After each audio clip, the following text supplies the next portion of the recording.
Құдай тағаланың барлығының үлкен дәлелі.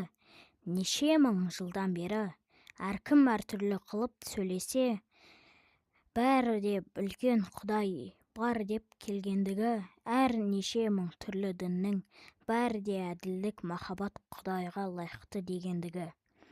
Біз жаратушы емес, жаратқан көлеңкесіне қарай білетін пендеміз, сол махаббат пен әділдікке қарай сартықпақпыз.